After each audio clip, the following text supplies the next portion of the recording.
First of all, I would like to thank Brother Hussein Koya and my student at King Saud University who was invited and told me about the conference. And I didn't have any idea about such huge conferences. I usually go to conferences with 30, 40, 50 people, 100, and that's all. And I talk in small sessions. And now I have to talk to people that I don't see so far away. Anyway, so thanks to Dr. Hussein Koya and the Center for Islamic Dawah in Calicut. I still remember the name Calcutta from studying British Orientalism. I will talk a little bit on how Muslims should behave when they are a minority. Many people would say, and I heard this since so many years, that the Muslim Indians are a minority in India. And when I came here, I thought, how do they define a minority?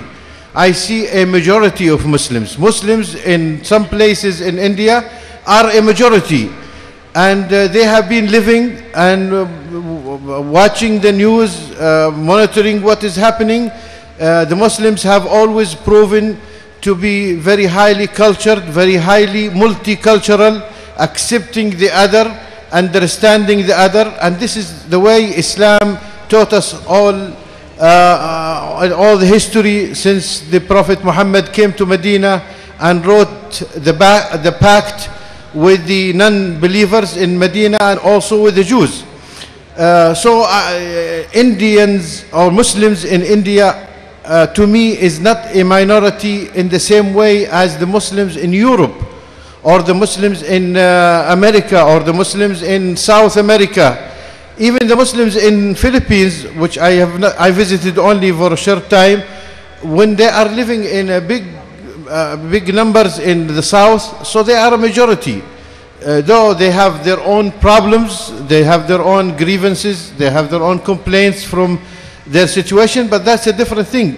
They are not a minority like the Muslims living in a sea of Christians or sea of a different environment. So my talk is about how the Muslims in Europe can present themselves, can behave as Muslims. Last year I had a chance to visit Sweden, and I gave few talks at some mosques how a Muslim can present Islam.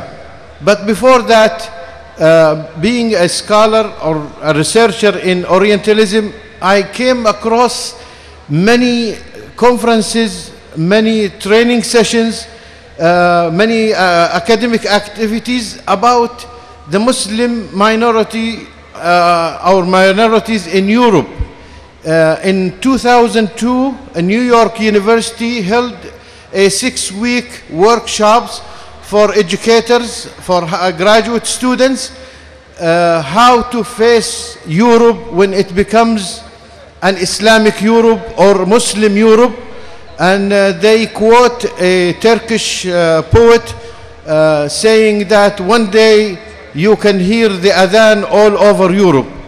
Nowadays in Holland, for example, on Friday, they allowed them to make the adhan loud, but we're using microphones. But maybe one day you can hear the adhan the 5 times a day.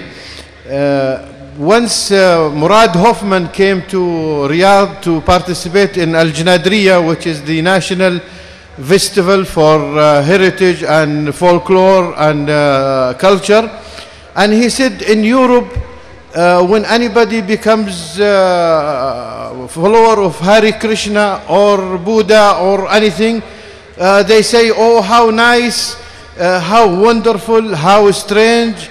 But when somebody becomes a Muslim, they say, oh, he is becoming a terrorist. And they can accept anything but to become a Muslim.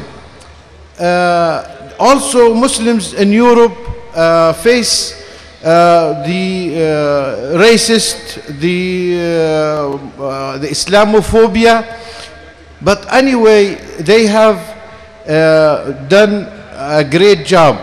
And you know that Muslims in Europe are not all one type of people.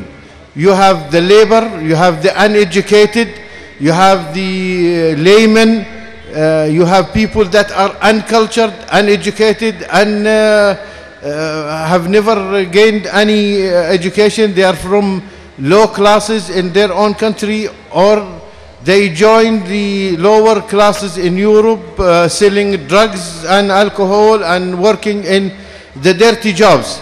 There are Muslims doing these things, and they are not representing Muslims or not representing Islam. And there are Muslims who are well educated, engineers, doctors, scientists.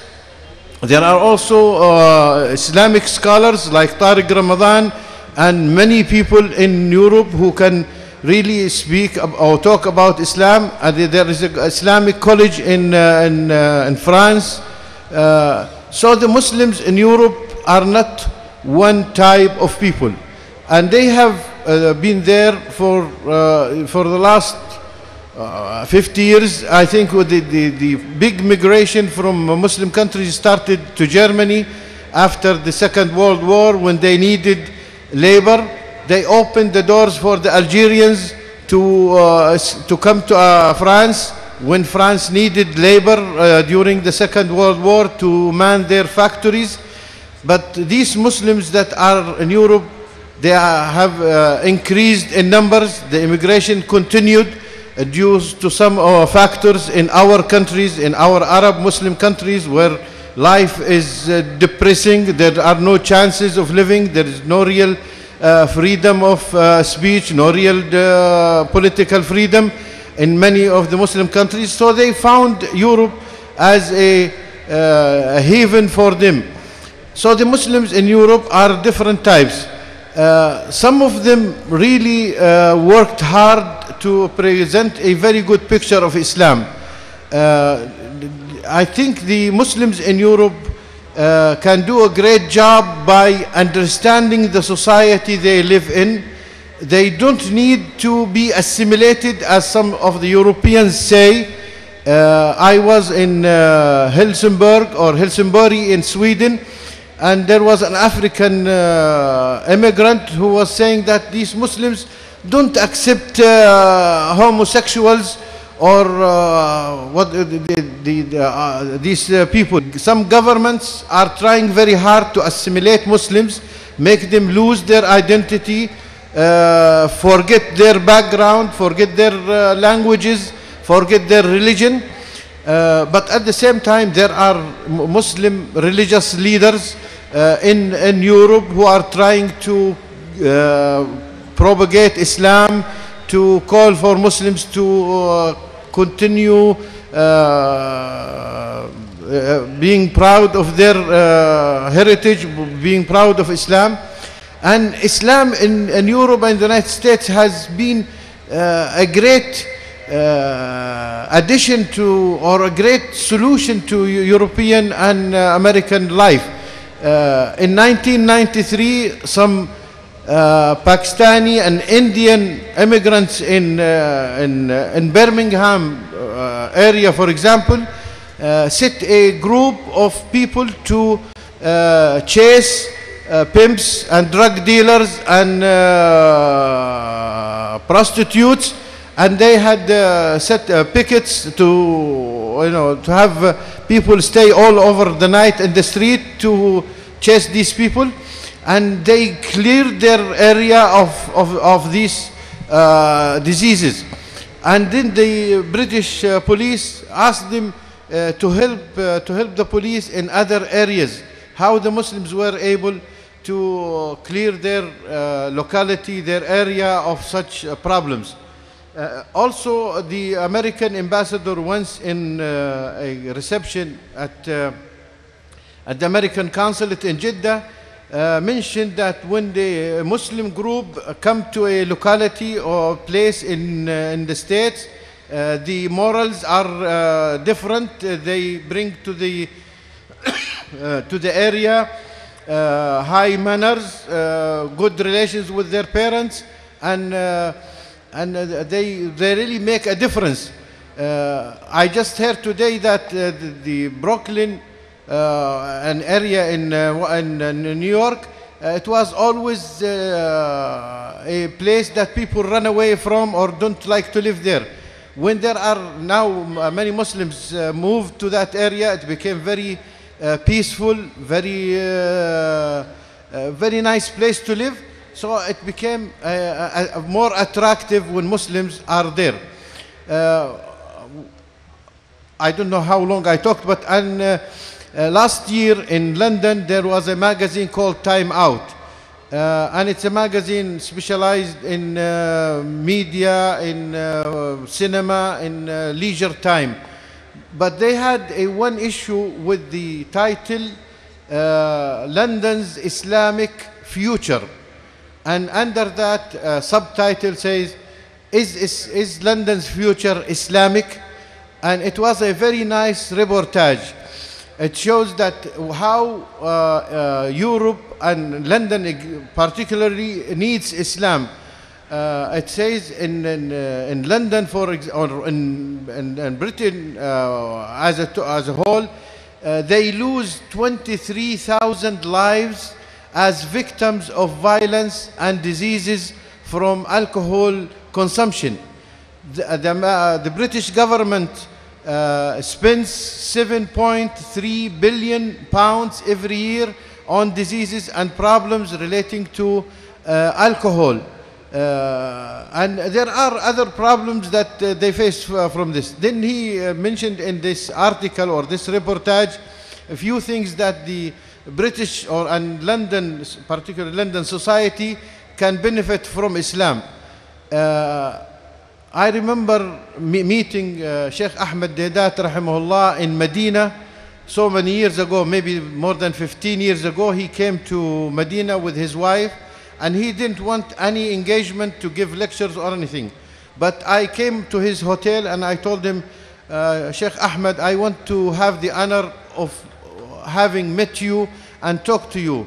So he came down from his room and he said, you are in the Department of Orientalism waiting for the Christians or the Orientalists to criticize Islam and say that Islam oppresses women, Islam has no freedom of thought, Islam so and so. He said, this is not, and then you start defending Islam, which is called a justification or الدفاع التبريري. So he said, this is not the right way. He said, when you meet somebody criticizing Islam or trying to say some bad things about Islam, tell him how many alcoholics you have in New York, for example, how many people you have in prison who committed rape, who committed robbery, how many crimes of killing you have, how many homosexuals, how many families living with one parent. He said, when you tell him all these things, tell him you have the solution for all your problems is in Islam. So I think the Muslims in Europe, which is for some Europeans is a big threat, they have created a research field to study the Muslim minorities. I visited Leiden University, and they have the Institute for Studying Islam in the Modern, International Institute for the Study of Islam in the Modern Times. And there are 3 universities joined in this institute, Leiden and Amsterdam and Maastricht. And they have hundreds of research theses, MA and PhD on the Muslims in Europe. They want to know every detail of the Muslims in Europe. So in the end, either they stop these Muslims being in Europe, or to know all the secrets of their lives. And to them, I think it's like a threat. And I met an old British professor who was teaching Islamic minority or the Muslims in Europe, and there are hundreds of books on Muslims in Europe. And I think the Muslims in Europe have a great duty to present Islam, to know the society they live in, not to be shy of being a Muslim, to be proud that they are Muslims, to understand that the message of Islam is the final message that came upon people on earth. Our messenger sallallahu alaihi wasallam is the seal and the last of prophets. Our message, his message is the final message to the world, and in that message is the real solution to this, to the human race, to humanity. And I think Muslims in Europe can do a lot. And I wish also one more thing, that these Muslims in Europe don't carry with them from their Islamic countries their divisions and fragmentations. And that is really a disaster on them in front of the Europeans. And one more thing, that some Muslim countries send money and send people to create these divisions, which is a very negative attitude, and it is negative against Islam.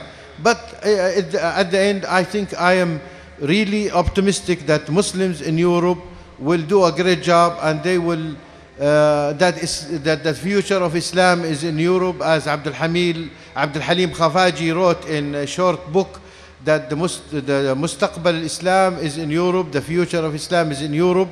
And I think there is a great future for Islam in Europe. Wa alhamdulillah Rabbil Alameen, and thank you. السلام